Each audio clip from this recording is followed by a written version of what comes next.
David? Yes? Don't do that to me. Well, we heard the second sonata, or sometimes called the Funeral March Sonata. We're going to hear the third and last of Chopin's piano sonatas today in various performances. There are some very great performances of this work. One is Dino Lipati. There is the famous William Capell performance, which certainly should be re-released by RCA. That's a crime. That it's not out. Absolutely.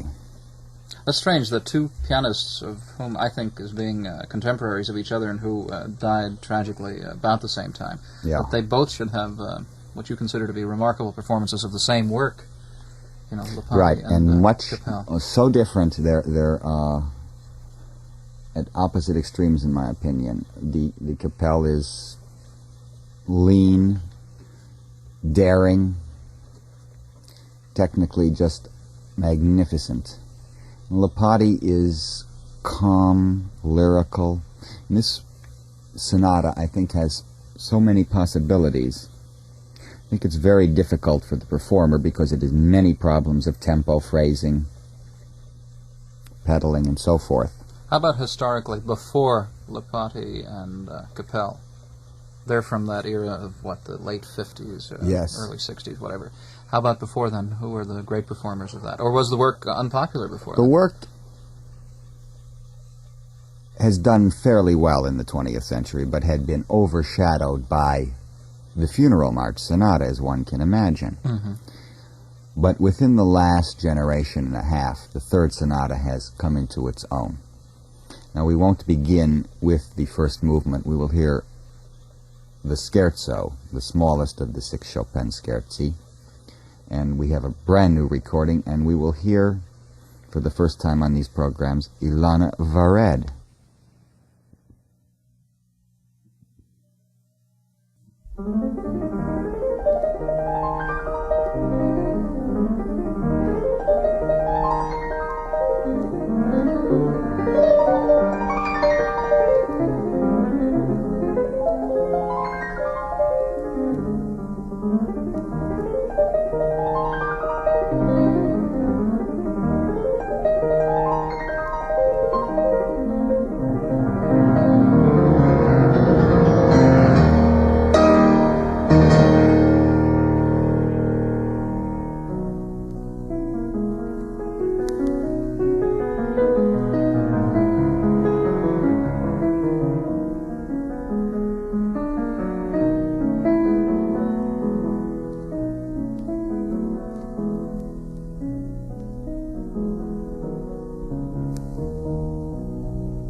The shortest of the 6 pieces labeled scherzo.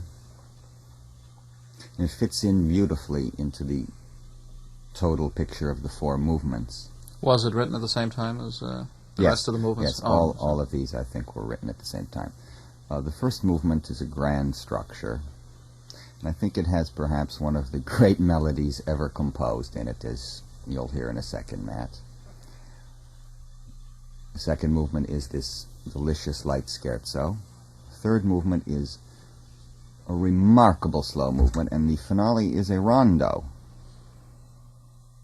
Presto, non tanto, not too fast, and it's an extraordinary work of agitated glory, and structurally quite a last movement.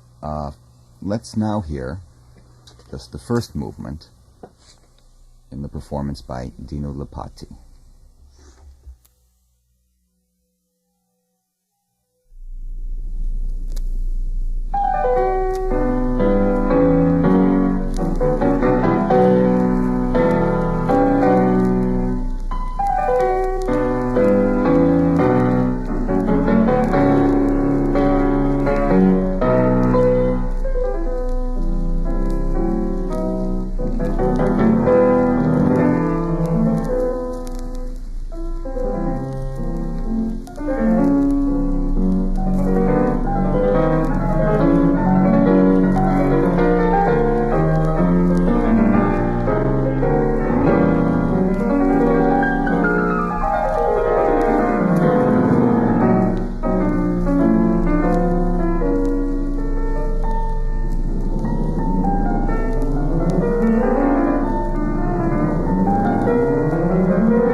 the late Dino Lipati in the first movement of the B minor Chopin Sonata, Opus 58.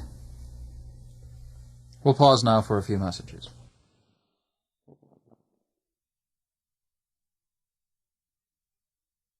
Today we're looking at and hearing, of course, the third sonata of Friedrich Chopin, and I think there are many, many great performances, and we are going to hear different movements before we hear the entire work.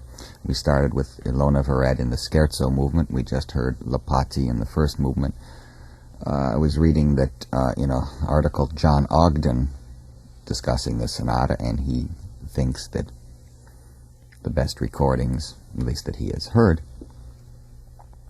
are Weisenberg and Lipati. They're so very different. Let's hear now the last movement of the B minor sonata, the rondo, in a performance by Weisenberg.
the last movement of the B minor sonata. So we have played movement 2, movement 1, movement 4, and we'll hear now the third movement, one of Chopin's most beautiful, beautiful movements, I think.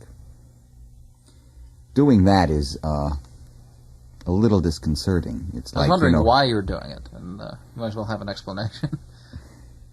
Well, I was reading a little paragraph by Henry T. Fink, who was an American music critic of great influence until about 1920.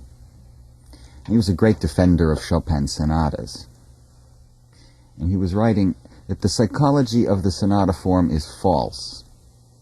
Men and women do not feel happy for 10 minutes, as in the opening allegro of a sonata, then melancholy for another 10 minutes, as in the following adagio, then frisky, as in the scherzo, and finally fury and impetuousness for 10 minutes, as in the finale. The movements of our minds are seldom so systematic as this.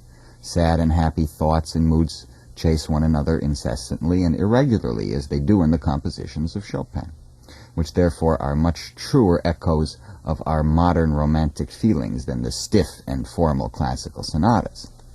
And thus it is that Chopin's habitual neglect of the sonata form, instead of being a defect, reveals his rare artistic subtlety and grandeur. Well, I never really thought of the sonata form as that simplistic. However, I think it is disconcerting to hear the movements in different order or just out of context. However, it's like a pianist in your home practicing the different movements, and we will certainly hear the entire sonata. Now let's go to the third movement. You see, I think, Matt, that this sonata is organically a marvel, and they sound best as the full four movements. Chopin has always been criticized as not being able to build a large-scale work. Well, he's done it here. Although I thought in the scherzo that that could easily stand on its own. I don't think that. You don't think that at all? Not at all, no. It's so woven into what comes before and what comes after. Yes. Of course, that possibly is my conditioning from hearing the sonata as a whole. Well, also the last movement, I thought, could stand on its own as an interesting piece. Although, now that I've already heard the other movements, of course, I would want to hear it in context. But out of context, I see it doesn't seem to be lacking anything. I mean, it's not like a movement of a symphony. A movement of a symphony has this feeling of incompleteness. Well, these are movements of a symphony. This is a sonata for piano is a symphony. It just happens to be, it's the same form, the string quartet, the sonata. Right. The sonata is meaning the sonata allegro form, which is the first movement. And this is the same for the symphony or the string quartet or concerto. Maybe there's some preconditioning. Sure, this is the great classical form. Let's hear the third movement in a performance by Rubinstein.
Arthur Rubinstein, third movement of Chopin's Third Sonata.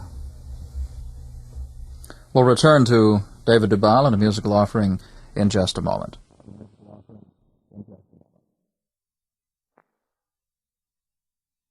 Well, do we have anything queued up for our next music? No, as a matter of fact, we don't. All right. I would love very much to hear Joseph Hoffman performing the first movement of the sonata. I see. We heard Lapati. Now let's hear. Now this is all we have of the third sonata in Hoffman's performance. This was made approximately 1935 in a studio, and they were re-released, or I think released for the first time in 2-3 years ago. It's a performance that is unusual, to say the least,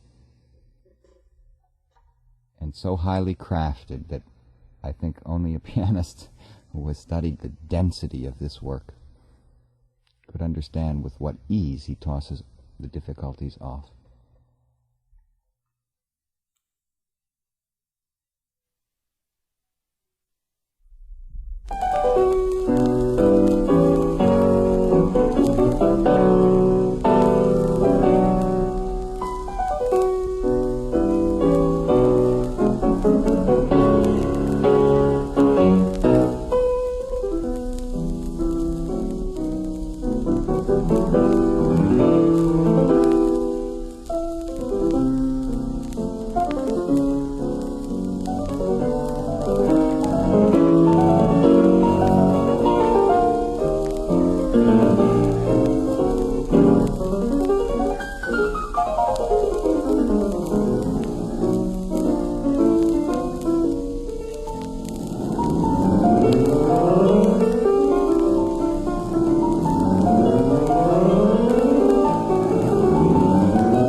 That was the incomparable Josef Hoffmann in the first movement of the B minor sonata. So we have heard today in this sonata Vered, Lipati, Weisenberg, Rubinstein, Hoffmann, and Capel.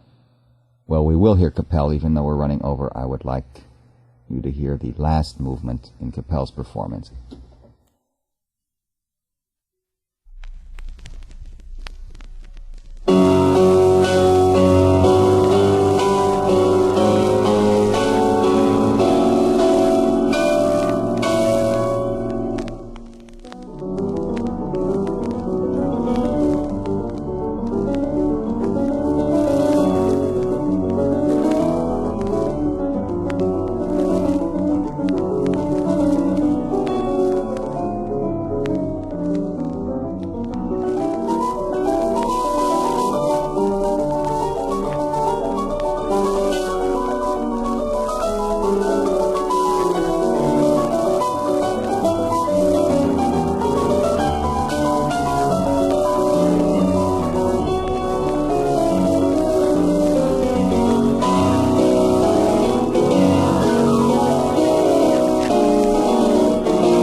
slaughtered in an air crash at the age of 31. William Capell was, without a doubt, the greatest pianist of his generation. He died in 1953, and we will hear the complete performance of the B minor sonata with Capell.